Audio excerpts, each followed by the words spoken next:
James Senegal once said, "Technology helps us become more efficient and productive, but our business still has a lot of art as opposed to strictly science." Are you tinkering, self-learning, self-improving, experimenting with home labbing? And do you want to become a skilled IT expert? Well, you've found your new home. This is the Home Labbers Podcast. On this show, we'll interview top experts and dig deep to learn how they got started and how they trained their IT skills as a master martial artist in a Shaolin temple. And you know what? We're going to have fun along the way. This is the Home Labbers Podcast. And now your host, Vian Du. All right, let's do this.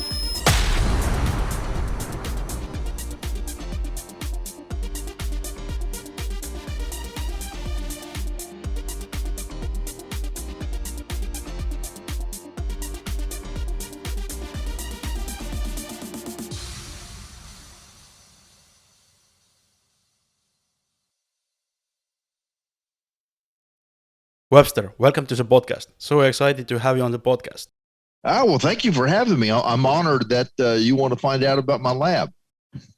It's kind of grown over the years. Your lab is so amazing. You are well known for your home lab manuals, Webster Lab version 1 and 2.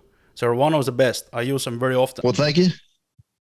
Well, so one thing you have to understand is my target audience for my website and for my articles, even the however many, what was it, like 27 parts to my Building Webster's Lab V2 article series, is beginners. Because the one thing experienced people forget is that every day there's someone brand new to our world of IT. No one comes out of the womb understanding everything there is about technology and networking and processing and storage and TCP/IP and, all this stuff. And, most people just assume that when they discuss stuff that people understand what they're talking about. And so one of my friends, Michael B. Smith, who's a longtime former Exchange MVP, when I first started my website, November 2008. So that's been just over 13 years now. My carlwebster.com has been up. And when I first started writing and having him review stuff, man, that stuff came back with red all over it. And one phrase he used has stuck with me since November 2008. You are assuming knowledge the reader may not have. So I never try to assume that anyone knows what vCenter is or vSphere is or a bare metal host or NFS or any of the other technologies that we have just second nature to us. There are people who don't understand what that is. And so if you've ever read any of my articles on my website, I go into extreme detail explaining stuff, because always in the back of my mind is always, don't assume the reader understands what you are writing about. There's always that brand new person who wants to know, how do I install something? How do I configure something? How do I work with something? But not only the how, but why? Why do I do this checkbox and not this checkbox? Why do I click this radio button and not this radio button? Why do I use NFS V3 and not NFS V4?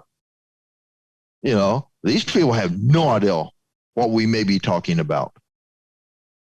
And so I try to explain in as simple terms as I can what I've got in my lab and how I built it. And everyone always comes back and says, well, why don't you have everything automated? Well, for the most part, I do, but a beginner doesn't understand automation. A beginner doesn't have, a Linux server built to handle, Packer and Ansible and Chef and Puppet and Chocolatey, and they won't even know what we're talking about. They think we're at a candy store. When we start talking about, or toy store, when we start talking about Puppet and Chef and Chocolatey, and stuff like that. And so it's hard to automate something you don't understand. You have to understand something, or at least have done it once, and then realize that, man, I'm really lazy. I really don't ever want to do this manually again. And then you learn to automate. And so that's where I come from in all my articles and stuff, which, some people say, you do everything manually. Yes, I do. To write about, but all the stuff in my lab, man, I rebuild my lab so often. Ain't no way I'm going to do it manually every time.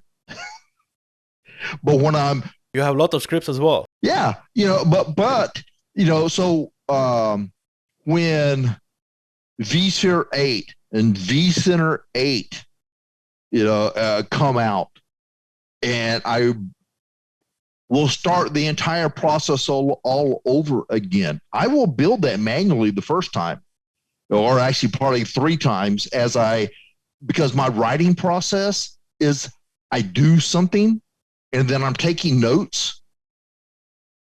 And then once I have everything working, I destroy everything. And then I follow my notes and rebuild everything. Did I overlook something? Did I miss a step along the way? Did I just inadvertently just click next, finished on something without explaining why I went next, finished? And then once I have gone through and validated all my notes and the build process, then I destroy everything again. And then I build everything all over and I write the articles. You're saying your lab guide is for beginners. I do not consider myself a beginner, but I'm still using it each time I start rebuilding my home lab. Your lab guide is so detailed and so easy to use. Well, I'm fixing to do an update to the guide because in late November through December, the part of the United States I live in, South Central USA, we had a lot of bad weather. We had ice storms, and we had extreme winds, and we had snow, and we had a lot of trees fall on power lines from the ice and everything. And we had so many power issues that it blew one of my UPSs. Well, on that UPS was my main PC, my 3 27-inch monitors. I wound up losing my main PC. I wound up losing 2 of my 27-inch monitors. I wound up losing several of my SSD drives. And so and a lot of that stuff had just gone out of warranty. And so there was no warranty on the stuff. And so I wound up having to buy a new desktop, a couple of new monitors, 27-inch monitors, had to buy a new MacBook Pro. Got one of the new M1 MacBook Pros. And so there's been a lot of changes in the lab. And so as soon as I find the time, I'm going to start on version 2.1 of the lab guide, which is basically, hey, here's everything that's changed since I created V2 last summer. There's a new desktop. There's new monitors. Also, VMware finally has 703 stable enough to actually use. And because I lost several of the SSD drives in my Synology NASs, I wound up, just basically wiping everything out and just rebuilding everything, but with 703C and upgrading the Synology to the DSM 7, which had a nasty side effect that they dropped support for NFS 4.1. They now only support NFS 4. So all my data stores, I had to rebuild them because everything was NFS 4.1 and I couldn't connect to anything. So that was one of the reasons I decided just to go through and rebuild everything. So I got everything backed up. I got backups on external hard drives and thumb drives and backed up onto my NAS, and my NASs are backed up to external drives. And I back everything up or copy everything up to ShareFile and Dropbox. And then I also use Carbonite. Plus, I back up all my website stuff and all my documents and stuff like that is also backed up onto my Dell laptop. So I have got redundant copies of everything because I'm so paranoid about losing something. And so when all this weather stuff and the power stuff happened, it was just a good time, mainly because I had to. I lost 2 monitors. I lost my main computer. I lost a couple of SSD drives. It was just time to refresh some stuff. But the basics of the lab are still the same. It's still, vSphere or ESXi, 7, only this time it's 703C. And, the Citrix stuff, Zen server is now upgraded to 8.2 CU1. I'm now in the process of upgrading all my servers from 2019 to 2022. So I just this morning did an outline for an article. So this is something I have done for many customers over the years, where you've got domain controllers and you want to upgrade the domain controllers, but I don't like doing in-place OS upgrades. Because if something goes wrong, you really don't have a rollback plan, especially when they're domain controllers, because Microsoft doesn't want you using snapshots for domain controllers, and reverting to a snapshot can cause all kinds of issues. And so what most customers do, I won't say most, I would say a vast number of customers, what they want to do is they want to put in new domain controllers, but use the exact same name and IP address as the original domain controllers. And so I have done that so many times, I now need to do it in my lab.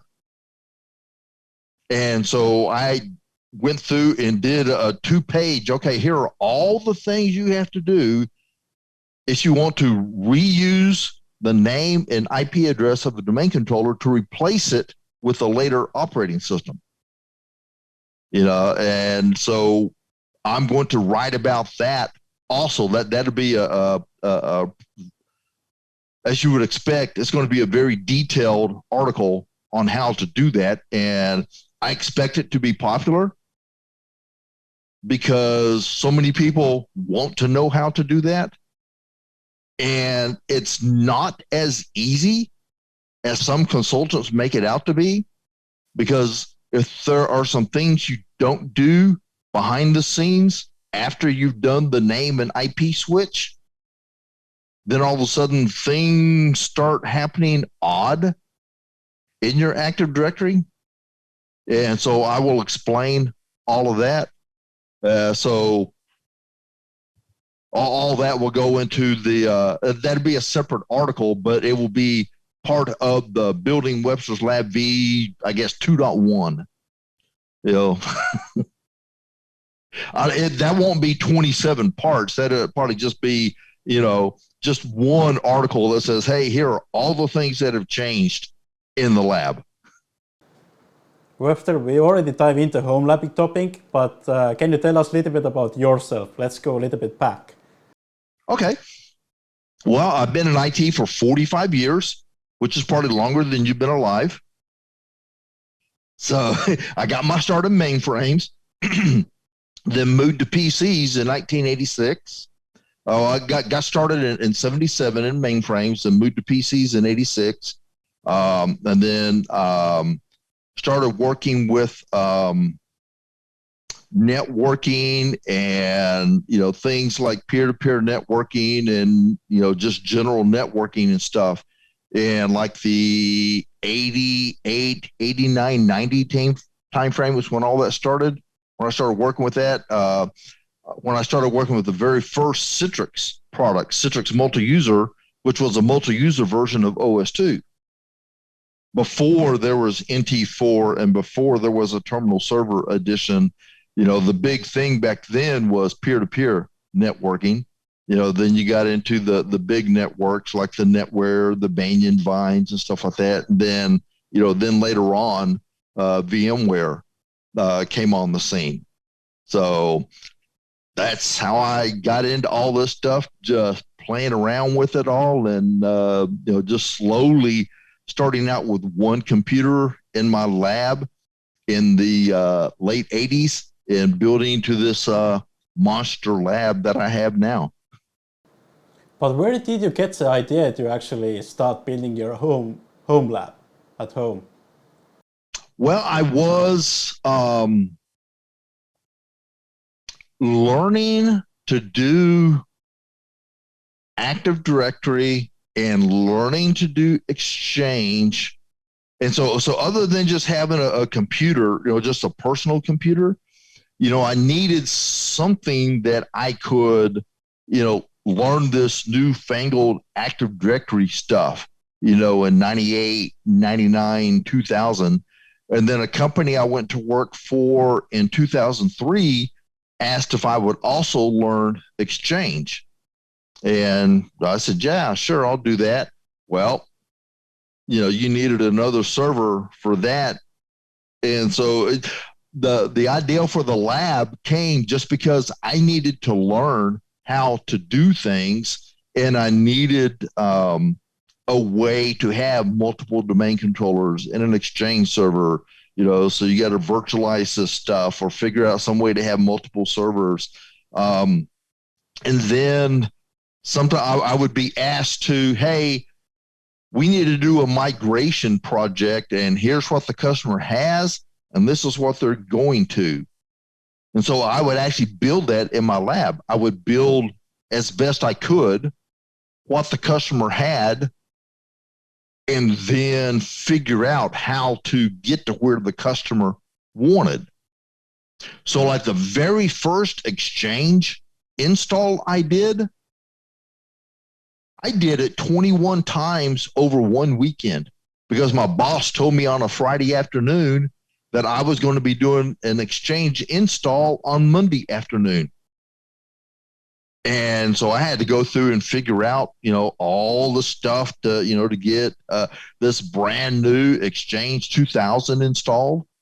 And so the lab was a way for me to figure out how to do it and learn that, I got to have an MX record. Well, how do you do public DNS and how do you get mail traffic, flowing and stuff? It was a great learning experience. And one of the DNS provider that my employer back in 2003, 4, 5, couple of years used actually was a tier 1 DNS provider. And so he actually taught me when we went to him and said, all right, we've got this company that we're putting in an Exchange system for. I had to build the zone file from scratch. And so I had to have all the records and everything in the zone file, and then I would send it to him. And then he would just send it back to me saying, nope, this is not correct. He wouldn't tell me what was wrong. And then I had to go back through and figure out, all the DNS entries that go into a zone file. So that was also a great learning, sometimes a frustrating learning experience when you're told that something is wrong, but they won't tell you what's wrong, and you got to go in there and figure it out. Makes for great troubleshooting, but it can be a frustrating experience. And so that's how the initial lab stuff started. So I started initially 98, 99, with the learning the new Active Directory stuff.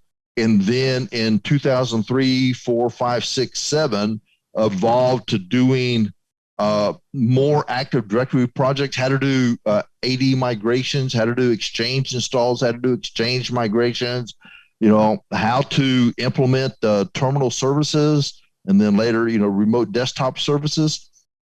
And that's how the lab grew. But it was not, hey, just go and plunk, $10 or $20 or $30,000 down on lab equipment. No, this was really low end stuff. That you would go and find some place where you could buy junk motherboards and a low end processor and some RAM and stuff, or you may have a customer that's getting rid of old, slow, like HP and Dell servers. The original G2 and G3 HP pizza boxes. It seems funny now, it's just like, wow, I could run 2 1-core processors and I could actually have 64 meg of RAM and a 4.5 gigabyte hard drive. Whoa! What am I going to do with all those resources? And now you couldn't do squat with 64 meg of RAM and a 4.5 gig hard drive. But how did your first home lab look like? Like, what was your servers and gears and so on? They were just the cheapest thing I could find, like on Newegg, because I was learning to build servers. And so it's just whatever I could find as cheap as I could find it on Newegg or eBay. And so, they didn't cost much money. There was also in Little Rock, Arkansas, because the company I worked for was in Little Rock. I'll give a shout out to Allied Technology Group, giving me my big start in Active Directory and Exchange. I don't think the company is around anymore, but it was a computer shop where you could just go in and they had all these different motherboards and processors and memory and stuff, and you could buy like a motherboard that they had replaced or upgraded someone. They had old motherboards, so you can go buy a motherboard for $30, buy you an old processor, for $25. And get you 16 or 32 meg of RAM, for $10 or, something like that. And then just build in those big old boxes. And that was great for learning how to actually assemble the stuff, because that became good experience, because back then when you would order an HP server, you may get 50 boxes. And then, you had to assemble, you had to take the motherboard out of the box, and put it in the case. Then you had to take each processor and put it in to get the RAM, and then all the cables and connect everything and put all the cards in and everything, because nothing from HP back then came pre-assembled. And so, building your own gave me good experience, for building all those HP servers that came in, 50 or 80 boxes, and you had to put all that stuff together. But how did you fund your home lab? I guess you could say just spare money. I would actually build computers for people and then take whatever profit I had and then roll it into building the next computer for the lab. Because by that time, so now we're getting into the mid to late 2000s, and computer parts were getting more expensive because I was needing heavier duty stuff, and so I would just build stuff. So the first huge computer I built, and I was trying to find a picture of it for you, and I can't find it. It may still be in existence. There's an old website called 2cpu.com, the number 2cpu.com. At one time, I was one of the more active members in their forums. And that was back in the days when there were no multi-core CPUs.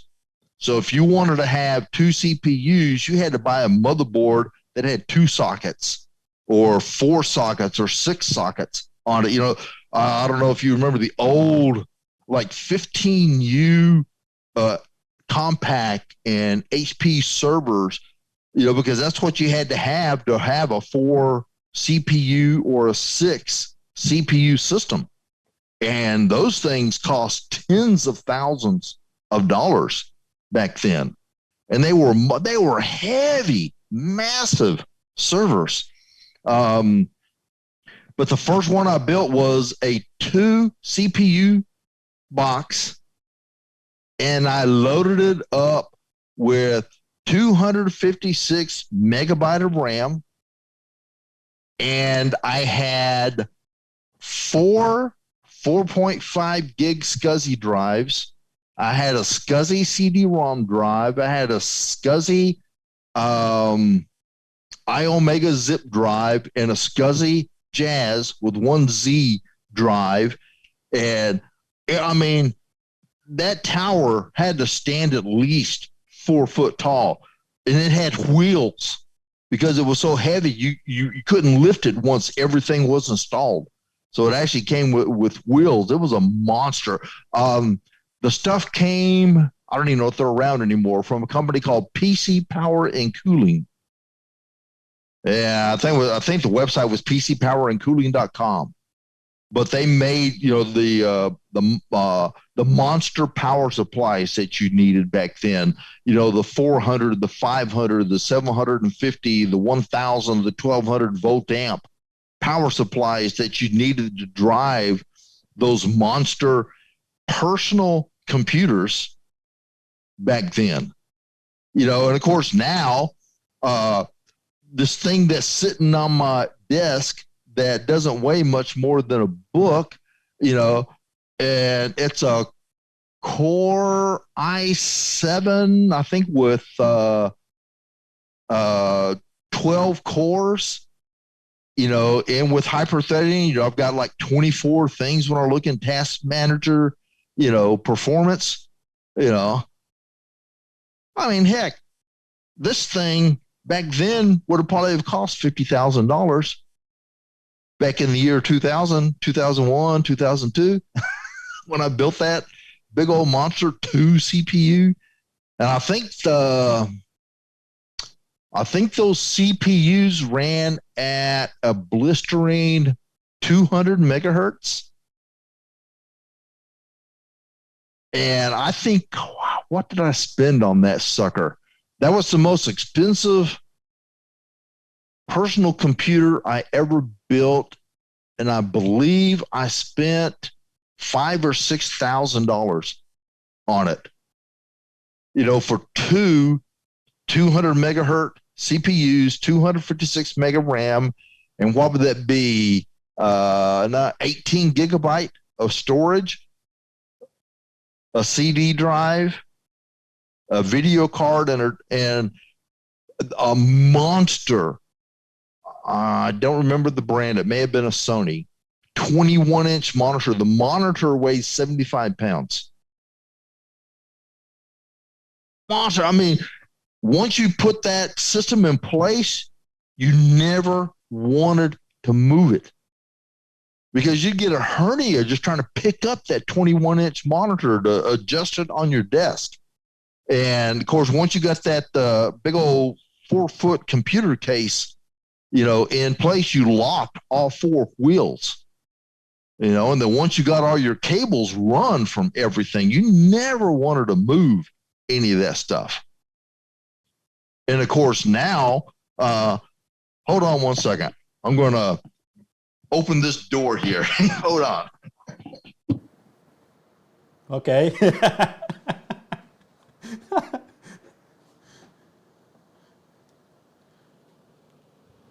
Wow.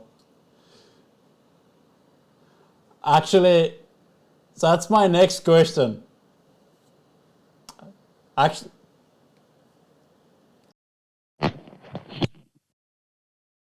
so that's the server room now. You can see the 6 servers over here are the VMware servers. Then just to the left of those are the 4 Citrix Zen servers. So the 6 are Xeon 8 core, and then the 4 are Xeon 12 core. And then, I don't know if I can, hold on a second. Forgive me, I'm going to move this camera if I can. Let's see if I don't know how far this thing will stretch here. Hold on. I have no idea how much of a zoom we can get in there. Yeah, not much. But you can see I had to put a mini split AC unit in there. That's that thing up on the wall to keep the room cool. And let's see, can we get anywhere? Yeah, you can see a little bit more in there. Oh man, yeah, it's a lot of stuff in there, and it generates a lot of heat. Now let's see if I get my camera. Now that thing generates so much noise that I can't keep the door open. And plus that mini split, when it kicks on, I mean, it just blows. That's why I actually keep a jacket here for the times I have to actually do work in there, because it is so cold. Even though it's only 72, that mini split blows so much air. And then the other unit there's 3 vents in here, and they can get so cold in here. And I keep the thermostat at 78, and I have to wear heavy duty stuff in here and keep a coat in here, because it can get so cold in here, it almost feels like I'm in a data center. Well, so hold on a second. Let me go close that door, because it is loud in here now. I think hopefully this mic filters out all that loud noise in the back. yeah, it's filtering. I can't hear noise. Good, because it's loud. What software you're running there besides Citrix and VMware? That's it. I run Citrix Zen Server 8.2 CU1 on the 4 12-core servers, and that's what I run my infrastructure on. So that's where my domain controller, file server, certificate, server, SQL server, my management PC where I do all my scripting and article writing and stuff, or not article writing, but testing and stuff, all runs on the Zen server stuff, because it's quote unquote permanent. Even though in a lab, really nothing is permanent as often as I rebuild my lab. But they all the VMs run off of local NVMe storage, because nothing has ever moved around. There's no motioning of any VM between servers or anything, because Citrix really doesn't have anything that compares with DRS. And so, I just have everything allocated a fixed amount of memory, a fixed amount of storage space, and that's where they go. Everything else, even Citrix servers, my Horizon stuff, my parallel stuff, everything runs on the VMware servers. And I have DRS set for fully automated. The one thing I had to do, even though I don't have that many VMs, I had to scale up my vCenter when you install it, I chose I think it's tiny option, but I actually had to go in there and I think it starts off with like 2 vCPU and 8 gig of RAM or something like that. Totally useless, even in my small lab. I had to go up to 4 vCPU and 16 gig of RAM for my vCenter so that I would stop getting all the warnings and errors in vCenter that I was exhausting memory and exhausting CPU on the vCenter. And so basically vCenter, even though it does get motioned around, it basically takes half of one of those hosts because it's a 8-core host and it's given 4, and each of those hosts has 32 gig of memory, and that vCenter has 16 gig. So that vCenter is using half of a host. And the only reason it is not running on local NVMe storage is because, well, when you do, the automated updates, well, vCenter needs to be able to move from host to host, so that a host can be put in maintenance mode and restarted. So I have to leave vCenter on the shared storage. And man, you can really tell when that vCenter gets moved from host to host, because you can really tell that some of the VMs become not as responsive when vCenter is being moved. But so that's the main. So vSphere 7.03C and then Zen Server 8.2 CU1. That's the 2 main stuff. Almost every server is 2019. The new servers that are being built, like for the new connection server, the new stuff for Citrix, all of that is server 2022. All my infrastructure was built on 2019. So now I want to go through and write some article series on how do you move domain controllers, from one operating system to from one host or one VM to another VM while using the same name and IP address. And the same thing, with the file server. How do you move shares around? And the same thing with the SQL server. How do you bring up a new SQL server and move those databases over? Let's see. I've got a 48 port 1 gig switch, and that's basically where the IPMI, all those hosts are from Supermicro, and they all have an IPMI connection. And so they're all just 1 gig. And so those go into the 1 gig. The Zen server management goes into the 1 gig. Everything else is 10 gig. So even my desktop has a 10 gig NIC in it.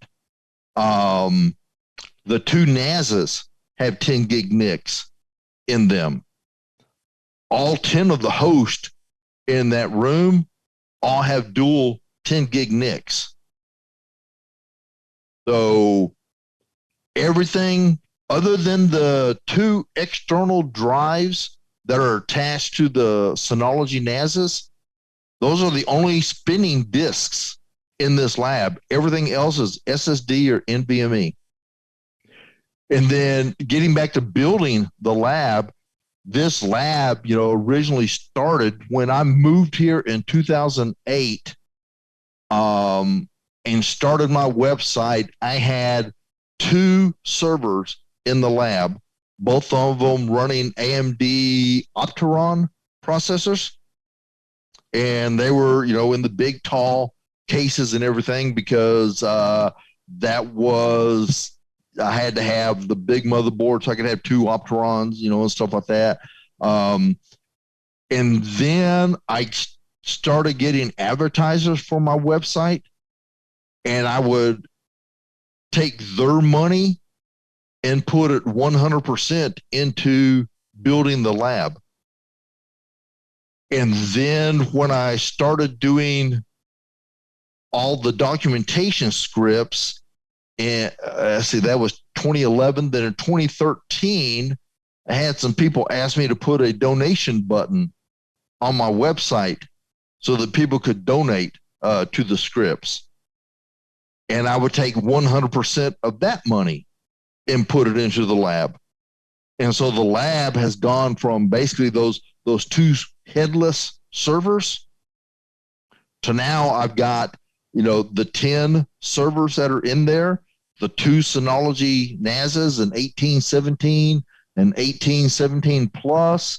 I've got a nice Linksys router here that works with my local ISP's fiber gig internet connection. I've got the Netgear 10 gig is a XS748T Pro, and the 1 gig is a Netgear GC752X.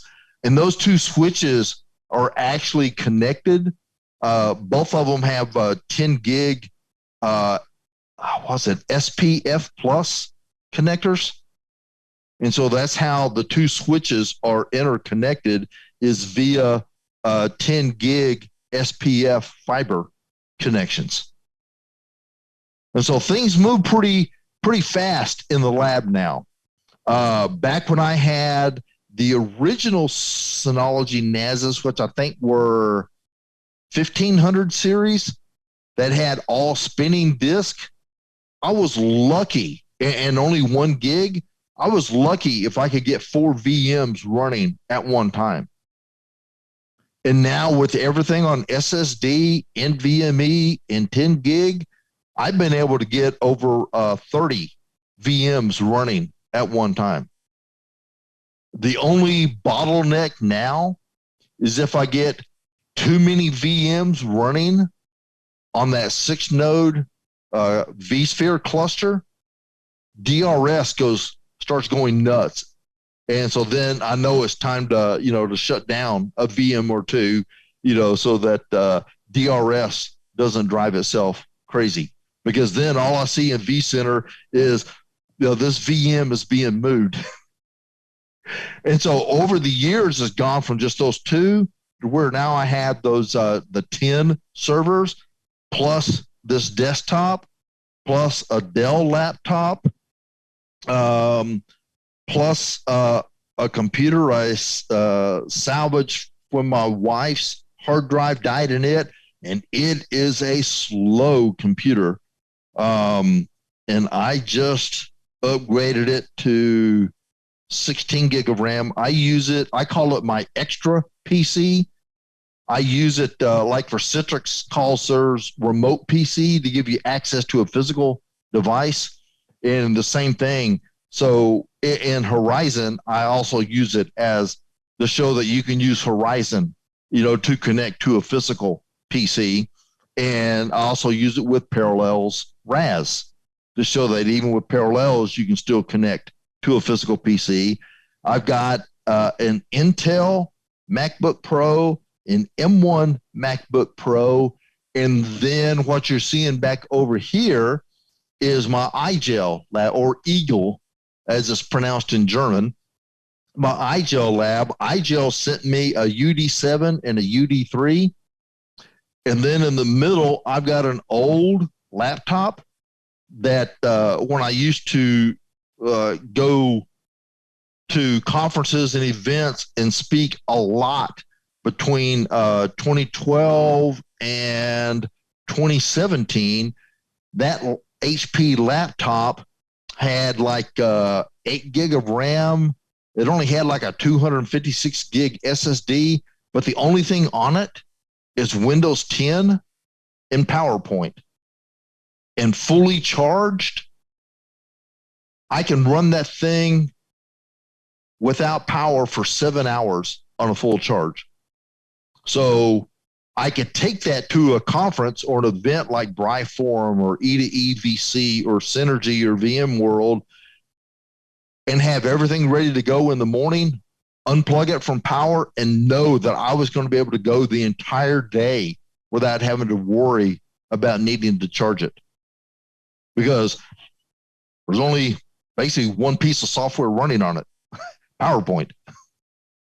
And when I'm done, I shut it down and power it up. The next time I need it, then off I go. And so that's what, if you count the UDs, that's what, 1, 2, 3, 4, 5, 6, 7, and then the 10 servers, that's 17 computers now in the lab. How much they are all taking power? Have you already measured? Yeah, it's actually not that much. The new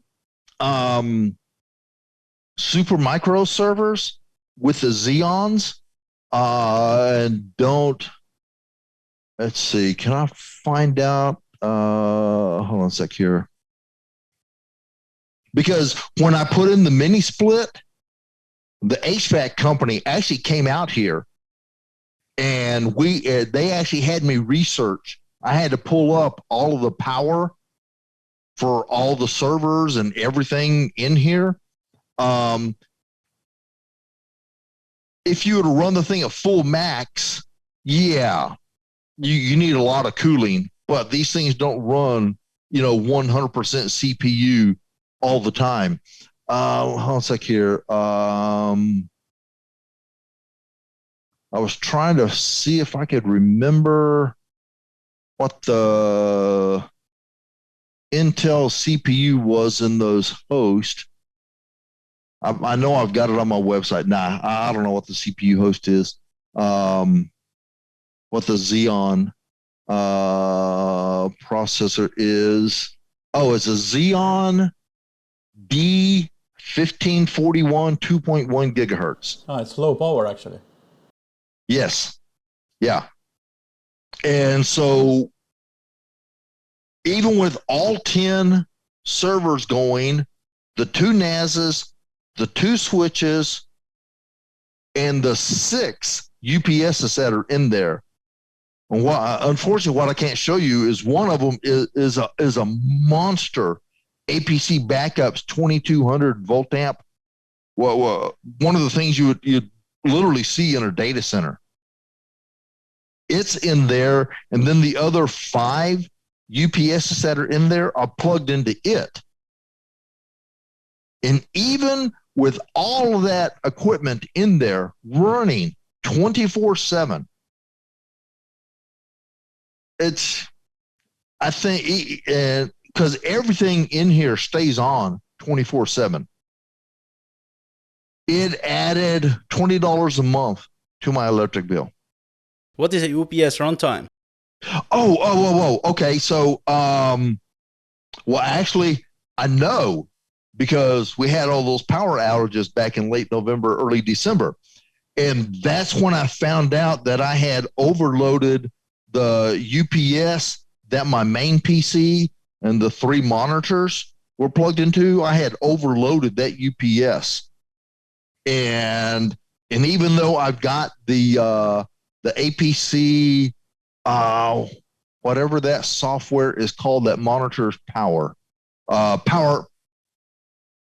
smart power, PowerShoot, whatever that the personal software is called, the battery drained so fast that software didn't have time to react and shut down everything gracefully. So it just went down, and then power came back up, and then went down. It was just an up, down, up, down, up, down, up, down like that, and it literally fried the UPS, fried the computer, ruined 2 of the monitors, because it's just so. I now have 2 UPSs for the main computer and the 3 monitors. So the computer and a couple of minor accessories that are rarely ever turned on are plugged into one UPS, and the 3 monitors are plugged into a separate UPS. And so I should be able to get at least 30 to 45 minutes off of this or these 2 UPSs. The ones in the server room, actually lasted almost 4 hours when the power went out, because you got the 5 UPSs that are plugged into that monster UPS, which has it's a huge battery that's in the bottom of that thing. Just when I had to clean out the server room, because so when that big monster UPS came in, UPS had dropped it and the box was destroyed, and there wasn't anything done. There was no damage done except the faceplate had come off of the UPS. So I was able to get everything working, but then once I verified that there was no damage to the UPS and the UPS actually worked, then I had to shut it down, remove the batteries so that I could actually move it upstairs here to the lab. Then I had to take everything out of the lab, then angle that big old sucker in there, install the batteries, then close it up. And then, it took everything I had to lift the front of that thing over and move it so that I could plug it in. Now, so one other thing, I have 2 dedicated 30 amp circuits for this room up here. There's one that's right over here that I had to have because actually you might be able to see it. Yes, I can see. Right yes. over there. Yes, I can see. Yeah, right by that UPS. When we moved here, I had a brother, I think it was a DL6180 laser printer. Well, the people we bought this house from had a kid living up here. And so building codes said it had to have one of those, a GFI, some type of power outlet, so that it would trip easily. That was a 10 amp circuit. That brother laser printer I had, when you turned it on, went to 10.05 amps and would trip the breaker every time. So in order to use the laser printer, I had to move it downstairs into the dining room that was not considered living space, so it didn't have one of those GFI or whatever the term is for the outlet in order for me to use the laser printer. And it was a wireless AirPrint capable laser printer. And so a friend of mine who is rated an electrician and rated for high voltage came out and put me in 2 30 amp circuits so that I could actually have my laser printer up here. Even though I don't need the 30 amp circuit there anymore, because the brother laser printer eventually died last fall from the power stuff. It fried the thing and it wouldn't even power back on. And I did not know that laser printers were part of the supply chain issue. It's next to impossible to get a laser printer. My wife was at what we call Sam's Club here, a Walmart branded huge warehouse place. And she came across that brother multifunction printer, scanner, fax, all that stuff. The only thing I've got hooked up or configured in it is just the printing. And it's a laser, it's high speed, duplex, Wi-Fi, AirPrint capable. Perfect replacement. And so that's there. And that thing doesn't use hardly any power whatsoever. It's not like that big old original laser printer that actually took up that entire table there and required that dedicated 30 amp circuit. And so that is a recent addition, along with, all the rest of the stuff that had to be replaced because of the power issues. And so that with that 30 amp circuit in what I call the server room, that's what that monster 2200 volt amp UPS is plugged into. And then it has, I think, like 6. So there are 6 unprotected outlets and 6 protected outlets, and the 5 1500 volt amp UPSs are plugged into 5 of those 6 protected outlets, so that when power drops, they start using their battery power, and then when they get down to a point, the big UPS uses its big battery to keep them going. So when I lost the power was out for almost 5 hours. Those servers never shut down in there. Nothing in there ever powered off. And so I was amazed that all that stuff stayed up for so long, because I couldn't get access to any computer in order to remote in to the to the IPMI to shut everything down. I couldn't connect to anything because I had no internet. I had no networking. My main computer was dead. I couldn't connect to anything, but they stayed up. Knowledge have you gained while you have? Oh no! Oh man, that is incalculable, because that home lab has allowed me to have all the infrastructure I need to write the articles and scripts for my website. And that's how people know me, is from my website. Now, I used to, when I started my website, I was writing how-to articles. Then in 2011, when I started creating PowerShell scripts, it took about 2 years, but then eventually the PowerShell scripts took over everything. And now people know me as the guy with all the scripts. And because of everything that's in that server room in there, I've been able to write, the Building the Lab series, the Learning the Basics of Horizon 7.12. I've got most of the stuff written for Learning the Basics of Horizon 8. I just got to find the time to finish that article series. I've written scripts for just about every product that Citrix has and Microsoft has. And all of that, I have to build the stuff in my lab in order to make sure that I'm documenting everything properly.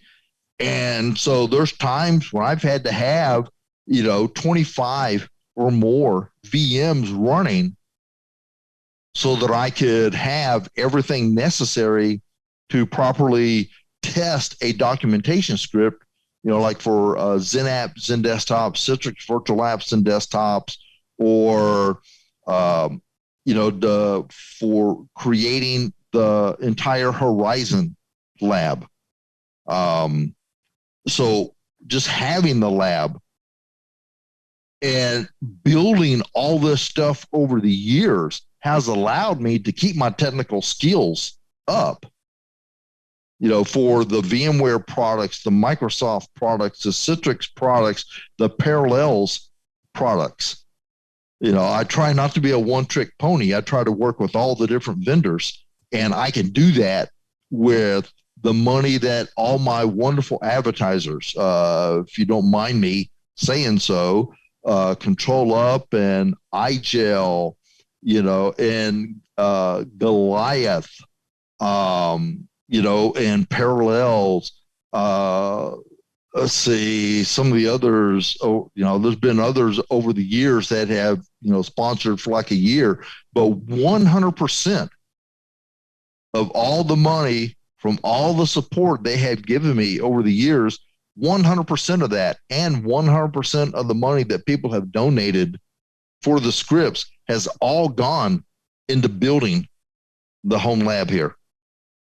And so without the advertiser support and without the support from the community for the scripts, so it's kind of like a catch-22 or a circle of life kind of thing.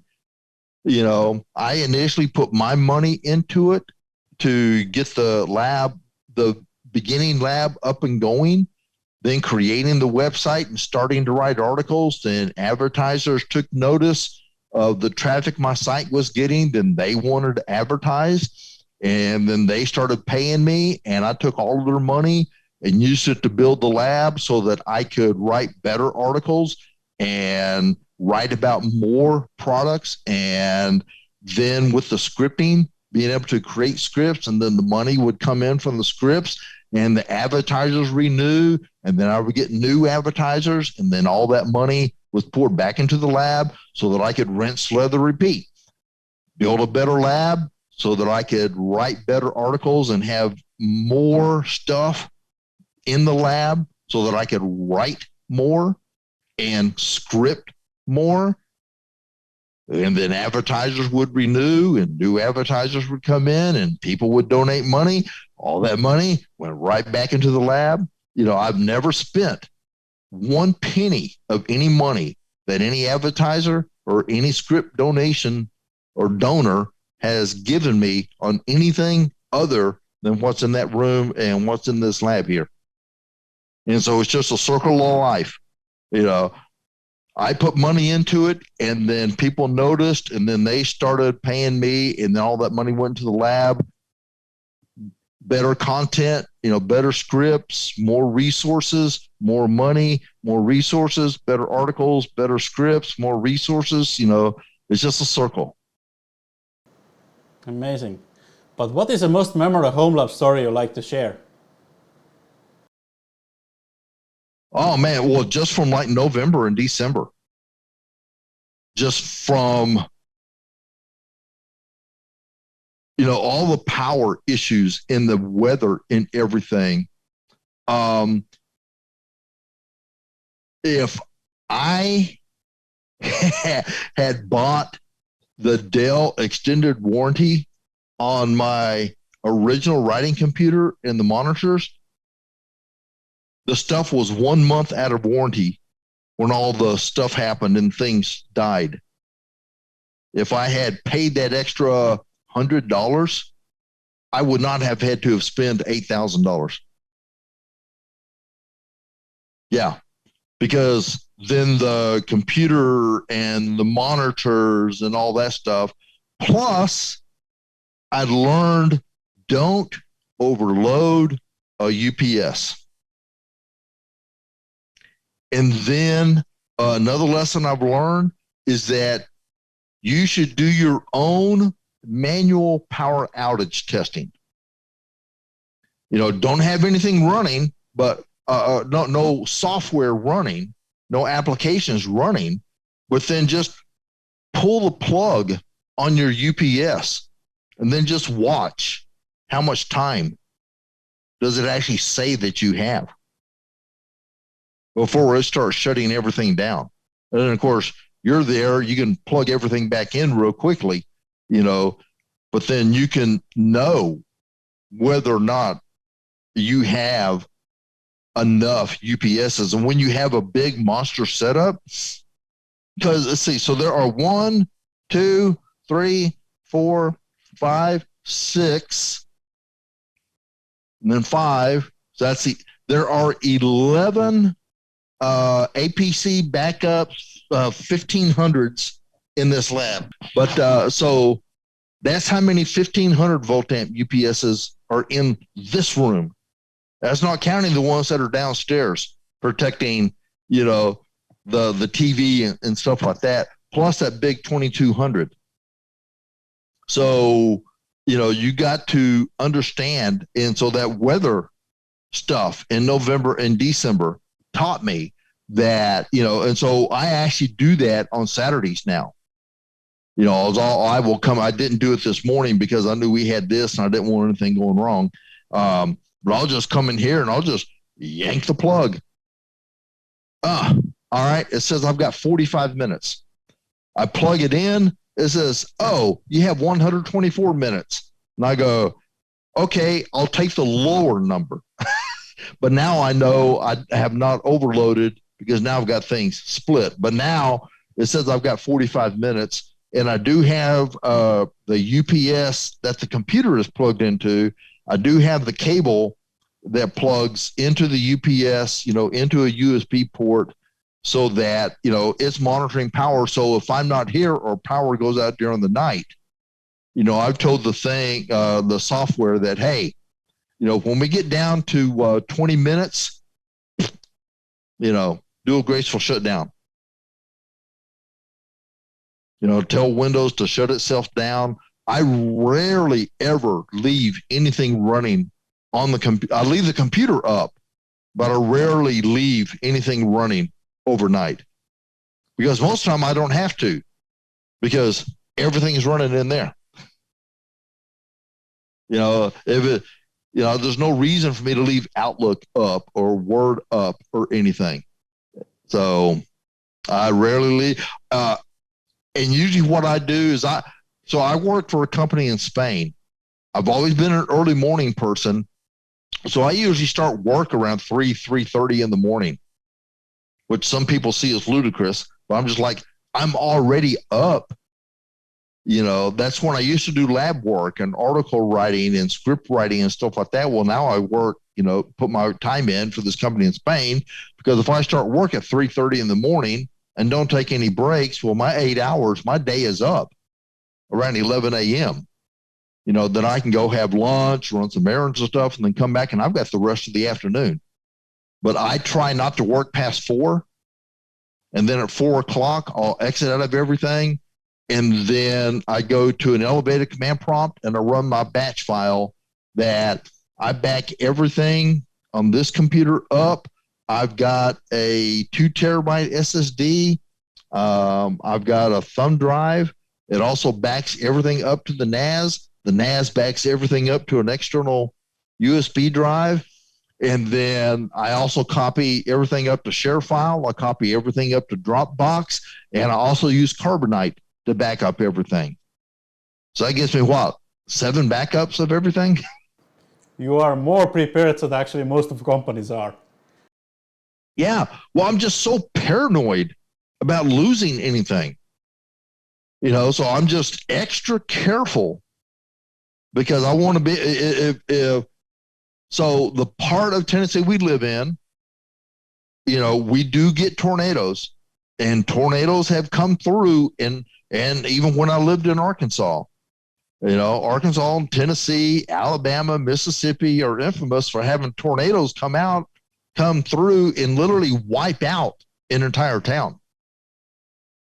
And so my philosophy is, if a tornado were to take out this house, I could go someplace else and get another computer and download from ShareFile or Dropbox or Carbonite, and within a day or two, have all my files back and be able to get back to working.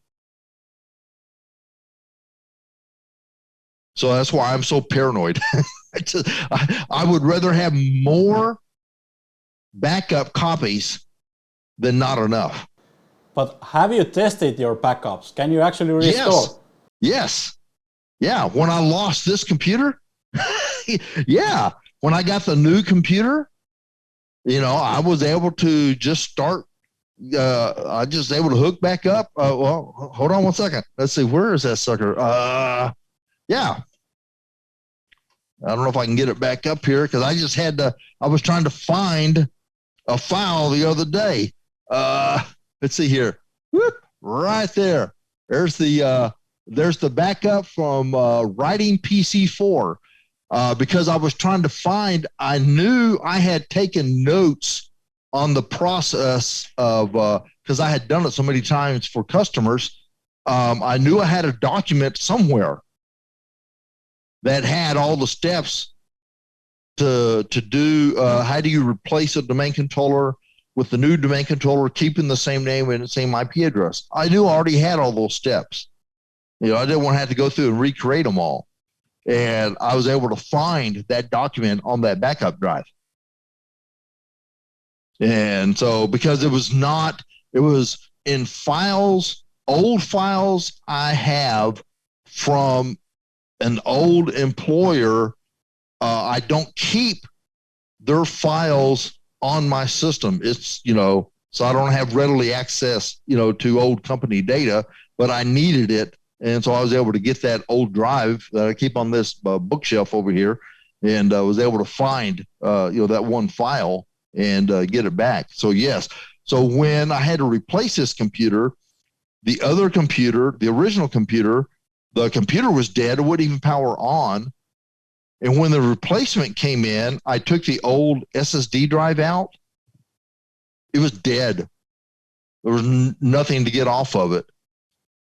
And so that's why I'm glad I had all these backups, because I was then able to just say, okay, power up the new computer to go through the Windows configuration, get all the Windows updates. No, I don't want Windows 11, and then once everything was up, then all I had to do was connect the drive. And then I basically just said, hey, take everything in this folder tree and put it here. And then come back a couple of hours later, and it had transferred my 384 gig that's in my documents folder. So yes, the backups are good, and they were just recently tested. But do you have more like scary or most funny home lab stories? Computer games. So only thing I do in my lab is work.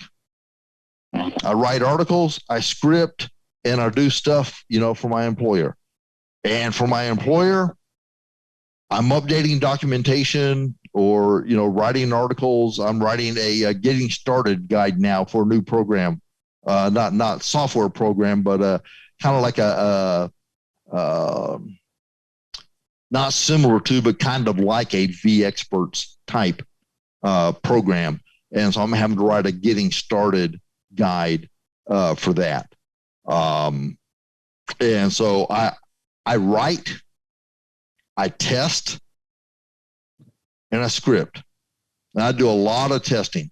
I keep joking with, so in my new job as field CTO for Flexible IT, I report directly to the CEO, and I have direct access to the two main PMs.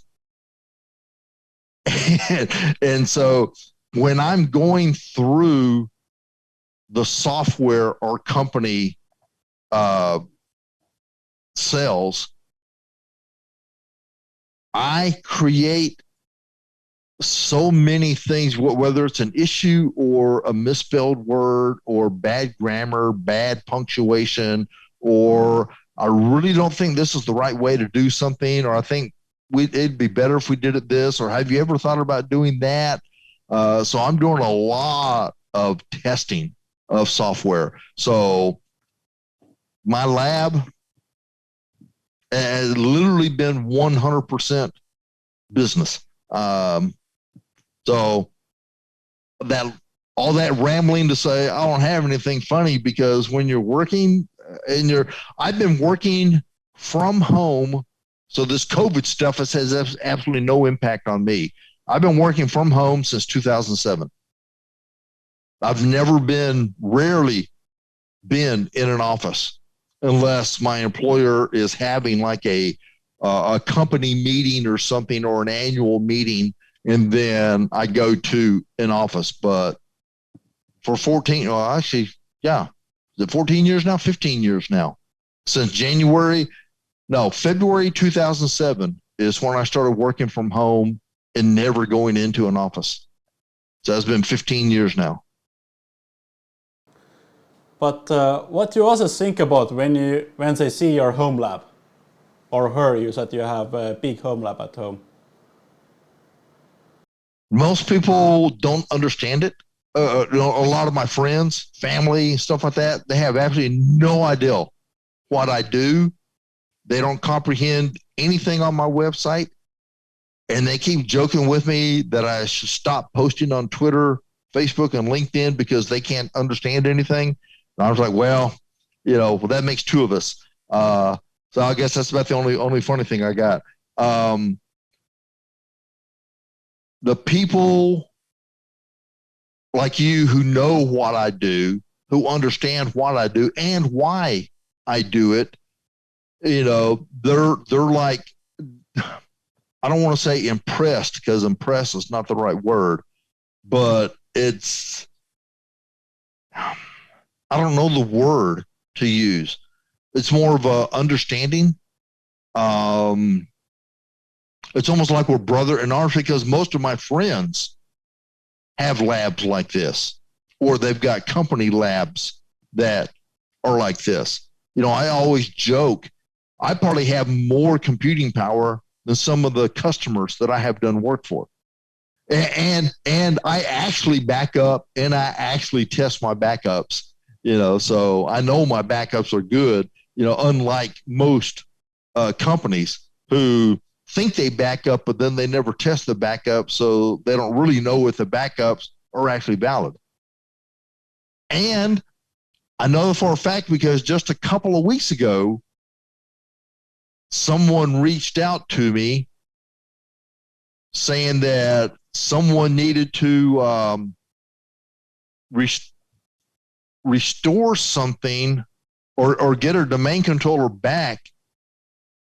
And I said, well, okay, all they need to do is just do a system state restore and then tell their software that this is an authoritative restore, and their software should automatically know what to do behind the scenes, if it's actually Active Directory aware and stuff. Or like I know that Veeam is.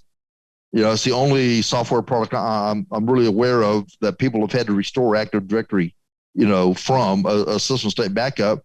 Well, come to find out, they had only been doing file backups of their domain controller.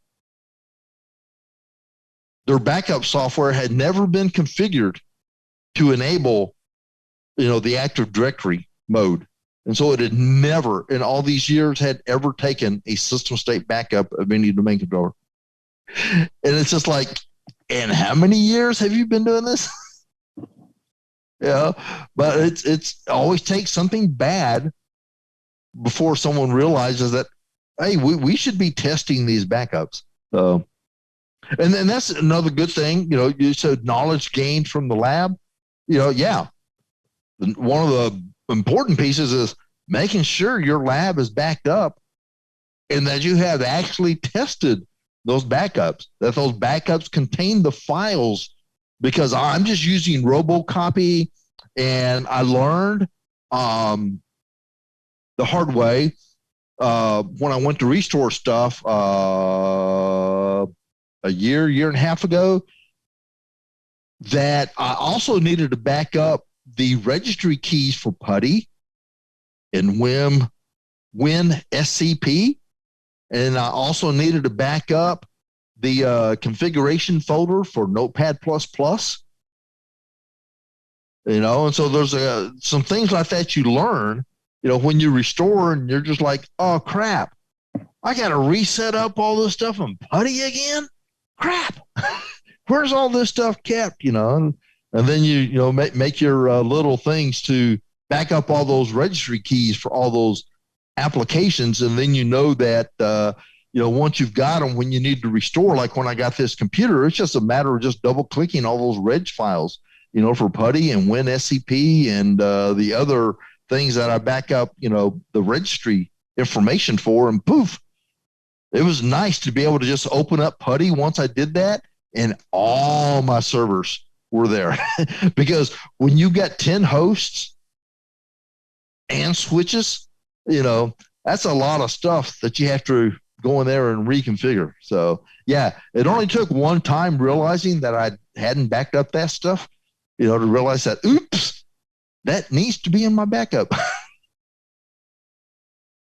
So I've got, I use RoboCopy and then simple copies, for things like the one folder for Notepad++, and then the reg exports for all the other things that are contained in the registry.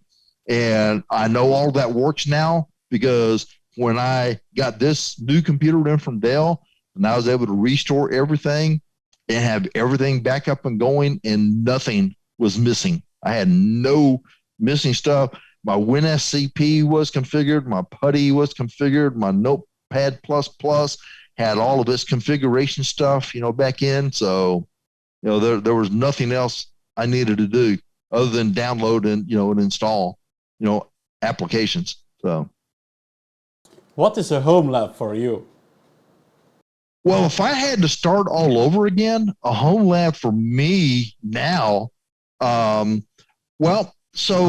when I first, I would use so I think I'm on my 4th Dell laptop, but I used to do everything off of a Dell laptop with VMware Workstation.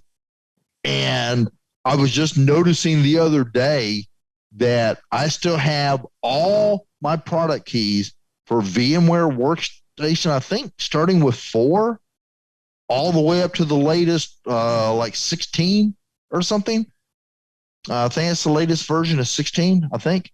But I still had in my Outlook notes, I had every product key for VMware Workstation 4 on, because back then was my lab, was my laptop and VMware Workstation, because I could run, with minimal specs, but you could run, like 3 VMs. You could get, put everything on one server, but you could get, a domain controller, a file server, and RDS license server and a Citrix license server all on one VM, and then have another VM, so that you could test doing stuff with.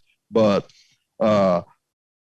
just a laptop with a decent processor and a good amount of RAM. Matter of fact, I think on all my laptops, I've always maxed out the RAM. I think this Dell laptop I've got now has, I'm thinking 32 or 64 gig of RAM and a 2 terabyte NVMe. And I believe it's either a 12 or 16 core processor in that laptop. That laptop cost me almost $4,000. And if I had to, I don't have, I haven't used VMware Workstation in a couple of years now, because I do everything on vSphere now that I've got all the servers and the horsepower, to run vSphere and run vCenter, because you got to have vCenter if you're going to run, Horizon. And I know people do nested VMs to run ESXi nested and stuff in VMware Workstation. I've never gone for that, mainly because of performance and stuff. And I just didn't like doing all that stuff because of all the caveats, and you don't get full functionality, and stuff like that. And you really don't learn how to properly configure networking and storage when you're doing things nested, with nested virtualization. And I believe that's in the first part of my building Webster's lab, was that one of the reasons I did this was because, there are good videos out there, and there's good blogs out there, and training courses out there, for vSphere and vCenter and everything. But they do everything in VMware Workstation using nested ESXi. And so you don't really know how to go through and configure real NICs with real networking and real kernel ports, and, and real data stores and real storage configuration and all this stuff. And so, again, the knowledge gained from having the lab was being able to go through and do stuff like that, because that makes it easier when you're doing work for customers, that you can actually know when they have done something wrong or something is not misconfigured. Like when they have not configured the proper MTU on their 10 gig VDS switches, and you're seeing that error popping up, And you're going, I think here is one of the reasons you're having performance issue with your VDI. Your Horizon desktops are not performing optimally because you don't have, well, we set up, yeah, but you didn't set this. Here, let me show you. And the reason I know how to find it is because I did it in my lab. I missed that step one time. Now, okay, you also have to configure it here. And so that's actually in the building, the lab series when we do the 10 gig, is making sure that, hey, you got to have that 9,000 MTU, here and here and here. And if you're missing it in any one of them, well, you're going to get all kinds of packet mismatches and performance is not going to be right. And I know that because I did it wrong in my lab. And now I can help customers when I see it. I can tell them what they have misconfigured. And then also knowing that, for VMX Net 3 NICs, that why the default is power management enabled is beyond me, because I don't know anyone that wants any server's NIC shut down to save power. And so that's one of the things you check for when you're doing health checks and stuff is, hey, did you remember to do this? And I'm glad that receive side scaling is finally enabled by default, because that was also something I've learned is, how receive side scaling works with TCP/IP and the number of, vCPU you've got. Because if you've got a server with 4 vCPU and you don't have receive side scaling enabled, TCP/IP is only using one thread. If you enable receive side scaling and you've got 4 vCPU on the server, TCP/IP is now using 4 threads. And now you've got better network traffic coming in and out. So things like that you learn and you carry over into, especially as a consultant. Of course, I'm not a consultant anymore.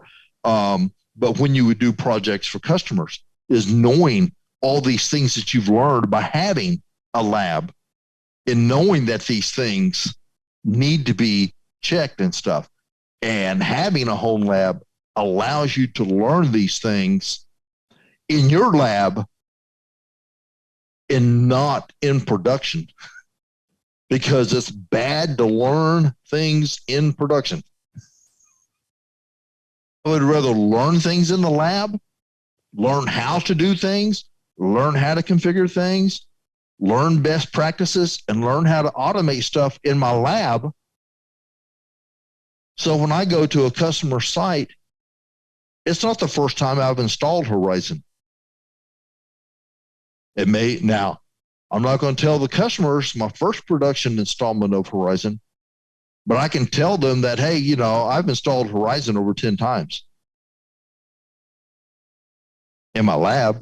I'm not going to tell them that because I've worked through all the processes and stuff, and they can tell just by you going through the stuff, where to click and what to click, and you can answer their questions because you've done the stuff in your lab.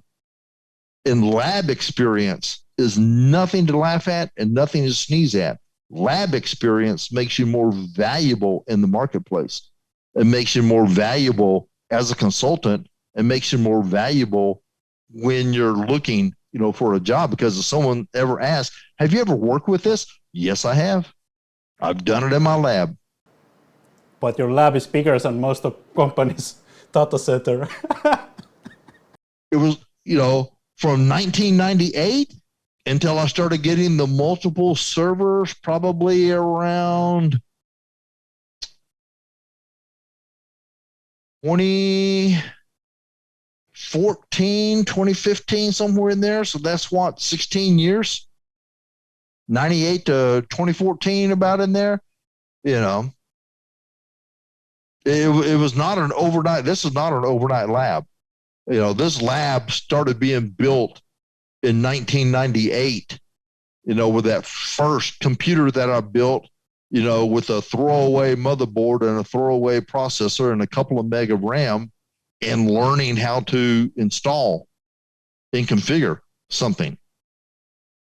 And so, most people go, well, I can't afford a lab like that. I can't afford a lab like that either.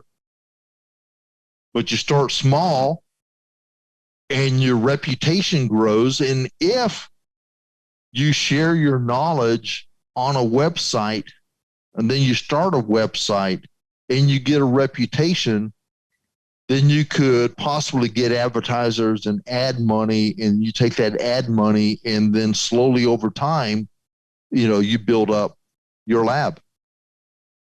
Because if you learn a lot of stuff in your lab and you never share what you learn, you're being very selfish. Our EUC community is all about sharing and caring. Caring, about realizing there are new people coming in and helping those new people start building their career and giving them knowledge and sharing your knowledge and helping answer questions. Because if you have run into a problem, more than likely someone else has run into the problem. And when you solve it, write about it and share about it. When I first started my website, no one knew who Carl Webster was. And, a lot of people still don't know who Carl Webster is. But, quite a few people know who Carl Webster is.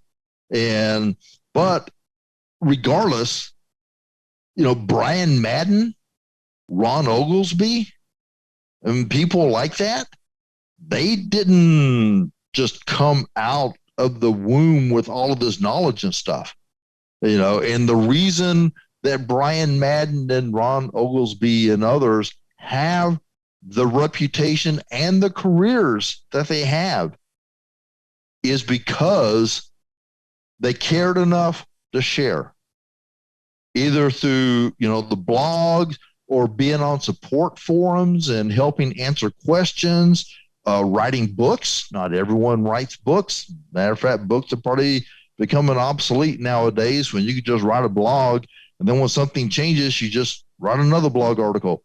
When something changes, it's kind of hard to go out there and reprint a book.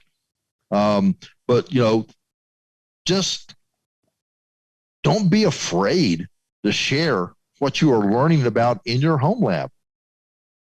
Play with stuff, learn with stuff, write about it. Cares if anyone reads it. If one person reads it and you help them, wasn't that worth it? You help that one person. I cannot, and I really hope this doesn't come across as narcissistic or bragging, but I can't count the number of DMs on Twitter, Facebook messages on LinkedIn, or the emails I've gotten from people thanking me because I helped them get their start in their career and I helped them move up the ladder. Someone has to be there to teach. If you go back to being a teacher, someone has to teach kids how to add and subtract, and then how to multiply and divide. And then there are teachers who take those students and teach them algebra and trig and calculus. And then you get into college, and then you get into all the theoretical stuff. But someone had to teach the basics. And so that's what I've dedicated my community service to, is teaching the basics. That's why almost all my articles are titled Learning the Basics. There are lots of places to learn advanced stuff. And you can read lots of advanced articles on, what hyperthreading is and how to do vCPU to, the pCPU and, what NUMA is and all this stuff. But if you don't understand the basics of what a processor is and what a processor does, doesn't mean anything. And so start somewhere. Just start. Build something, learn something, share something. You know, grammar doesn't have to be perfect. Spelling doesn't have to be perfect. Knowledge doesn't have to be perfect. I don't know anyone that has perfect knowledge or perfect spelling or perfect punctuation or perfect grammar unless they're using some, an editor or a product like Grammarly or Perfected to help them, with that stuff.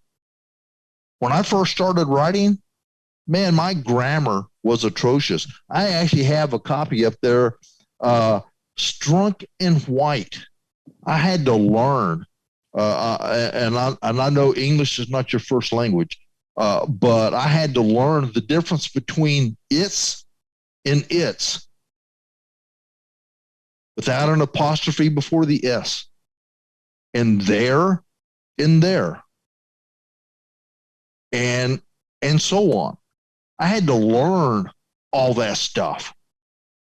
It didn't come second nature to me. Now, oh my word, I drive people crazy when I find issues, with their grammar or their spelling or their punctuation, because I have learned so much now, that now, it's come in handy, because with my employer, I'm taking their documentation and improving the English, because I know English is not, their first language is Catalan and then Spanish and then probably something else. English is probably their fourth or fifth language. They did the best they could. Now I'm coming in and hoping to improve the English, the spelling, the grammar, the content, and stuff like that. 2008, I couldn't have done that. What one piece of advice would you give for beginner home labbers? Beginner home labbers, keep it simple, start simple, and just start. You don't have to spend a lot of money. I didn't spend a lot of money when I first started, but just start. And you don't even have to build something. Now, back when I started, it was very expensive to go out and just buy a fully built, pre-configured computer. But so we would actually go out and buy a case and buy a motherboard and a processor and RAM and a video card, and you built everything by hand. And there's nothing wrong with that. But you don't have to start expensive. You can do everything on the chip. It may not have 64 core, and you may not be able to afford, 128 gig or 256 gig of RAM and 4 terabyte NVMe. Don't worry about that. Just start small, start simple, start easy. Because if you try, you can't eat an elephant all at one time. One of my podcasts I listen to, Dave Ramsey, he always has an analogy. How do you eat an elephant? One bite at a time. How do you build a home lab? One step at a time. It's the same way with Dave Ramsey. It's baby steps. You just start small, but you start, and you're just taking baby steps and baby steps and baby steps. And then you start, what's the old cliche? I think it's, they always say Confucius says, a journey of 1,000 miles begins with a single step. A journey to this lab begins with a single computer, with a single processor,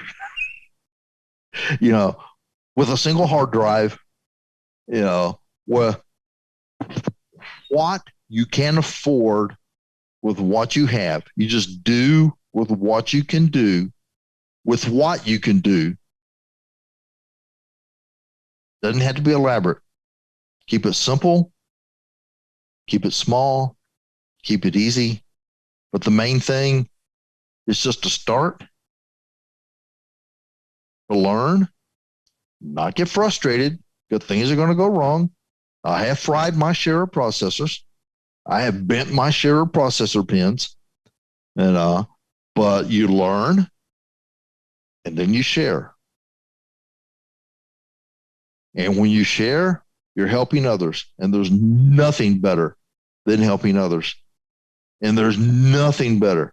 I mean, there's not many things better than getting a message from someone who says, thank you for helping me in my career. You never knew them. You never knew they were reading your stuff or learning anything from you, but they started climbing the ladder and they reach out and thank you. And, it's just, wow. Webster, thank you so much for joining and have a wonderful day. All right. Well, thank you. I've enjoyed this. I had no idea. Wow. We've almost gone a full 2 hours. You've been listening to the Home Labbers Podcast. Our passion is to interview the leading IT experts and get tech enthusiasts all the information they need to become an expert. So if you run at-home enterprise hardware and software and you like tinkering and self-learning, then you've found your new podcast. Thanks for listening. We hope you enjoyed the show. Make sure to like, rate, and review. And we'll be back soon. But in the meantime, hit up the website at vundo.tech, on Twitter at #VUndoTrending and #HomeLab. See you next time on the Home Labbers Podcast.